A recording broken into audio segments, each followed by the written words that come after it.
సచ్చిదానంద సద్గురు సాయినాథ్ మహారాజ్కి జై. శ్రీ సాయి సచరిత 659 పేజీలోని 45వ అధ్యాయానికి సంబంధించిన డయాగ్రామ్స్ రూపంలో కొన్ని లీలలు. శ్రీ గణేశాయ నమః, శ్రీ సరస్వతే నమః, శ్రీ గురుభ్యో నమః, శ్రీ కులదేవతాయ నమః, శ్రీ సీతారామచంద్రాభ్యాం నమః, శ్రీ సద్గురు సాయినాథాయ నమః. తిరుగలిలో సహజంగా విస్తృతి తమ సచ్చరిత రచనను స్ఫురింపజేసి భక్తులను సన్మార్గంలో పెట్టేవారి కౌశలం ఎంత అలౌకికమైనది. పరమ పురుషార్థమైన మోక్షం కంటే గురు చరణాలు సమర్థవంతమైనవి. ఇటువంటి గురువు యొక్క చరణ తీర్థాన్ని సేవిస్తే మోక్షం తెలియకుండా ఇంట్లో ప్రవేశిస్తుంది. గురువు కరుణిస్తేనే ఈ ప్రపంచం సుఖమయమవుతుంది. జరగవని తలచినవి జరుగుతాయి. గురువు అరక్షణంలో ఒడ్డుకు చేరుస్తారు. గ్రంథం ఇంతగా వ్రాయబడింది కానీ కథ సంక్షిప్తంగానే చెప్పబడింది. సాయి యొక్క అమోఘమైన కీర్తిని నేనెంతని వర్ణించను. ఎవరి దర్శనంతో నిత్యతృప్తి, ఎవరి సహవాసంతో ఆనందభుక్తి, ఎవరి వలన భవభయ విముక్తి కలుగుతాయో ఆ సాయి మూర్తిని పోగొట్టుకున్నాం. ఎవరి వలన పరమార్థ ప్రవృత్తి, ఎవరి వలన మాయామోహ నివృత్తి, ఎవరి వలన అత్యంత క్షేమం కలుగుతుందో ఆ సాయి మూర్తిని పోగొట్టుకున్నాం. ఎవరి వలన భయభీతి ఉండదో, ఎవరి వలన న్యాయం నీతి జాగృతమవుతాయో, ఎవరి వలన కష్టాల్లో మనసుకు ధైర్యం కలుగుతుందో ఆ సాయి మూర్తిని పోగొట్టుకున్నాం. మనం ధ్యానించుకోవడానికి సాయిబాబా తమ రూపాన్ని మన మనసులలో స్థాపించి తమ అవతారాన్ని చాలించి తమ ధామానికి వెళ్ళిపోయారు. వారి ఈ యోగస్థితి అంతుపట్టనిది. అవతార కార్యం సంపూర్ణం కాగానే వారి పార్థివ శరీరం కనిపించకుండా పోయింది.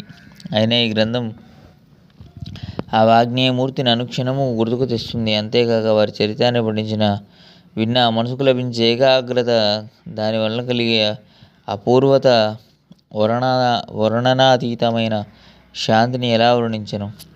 శ్రోతలైన మీరందరూ జ్ఞానులు, నేను మీ ముందు అల్పజ్ఞుణ్ణి.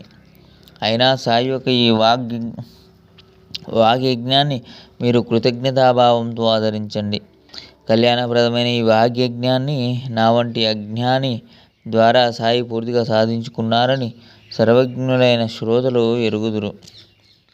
సాయి చరణాలకు వందనం చేసి ఏకాగ్ర మనసుతో మహామంగళకరము పరమ పావనమైన ఈ చరితాన్ని శ్రవణం చేసే భక్తుల మరియు తమ శ్రేయస్సును సాధించుకోవడానికి అన్య మనస్సుతో భక్తిగా ఈ కథామృతాన్ని సేవించే భక్తుల స్వార్థపరమైన కోరికలనే కాక పరమార్థ అవసరాలను కూడా సాయి తీరుస్తారు. వారి సేవ ఎప్పుడూ వృధా కాదు. చివరకు అది వారిని కృతార్థులను చేస్తుంది.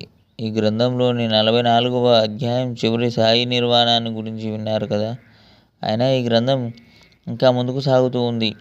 మరి ఇదేం చమత్కారమో అర్థం కావడం లేదు. గత అధ్యాయంలో యథాక్రమంగా సాయిబాబా నిర్వాణాన్ని పూర్తిగా వర్ణించిన సాలెపురుగు వలె సాయి లీలలో క్షణమైన విశ్రాంతి లేదు. వాస్తవానికి ఇందులో ఏమీ ఆశ్చర్యం లేదు. సాయి జనన మరణాలకు అతీతులు.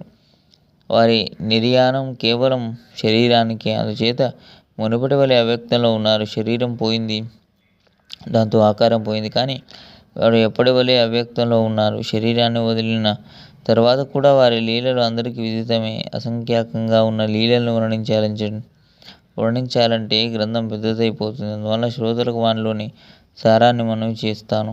మనం భాగ్యవంతులం, ధన్యులం. సాయిబాబా అవతరించిన కాలంలో వారి సాన్నిధ్యం సహజ సిద్ధంగా లభించింది. అయినా మన చిత్తవృత్తి ప్రపంచం నుండి నివృత్తి కాకపోతే, భగవంతునిపై ప్రీతి కలగకపోతే ఇంతకంటే దుర్గతి ఏముంటుంది. 22వ నుంచి మరో వీడియోలో చదువుకుందాం. సచ్చిదానంద సద్గురు సాయినాథ్ మహారాజ్ శ్రీ లోకా సమస్త సుఖినో భవంతు. శాంతి శాంతి శాంతి.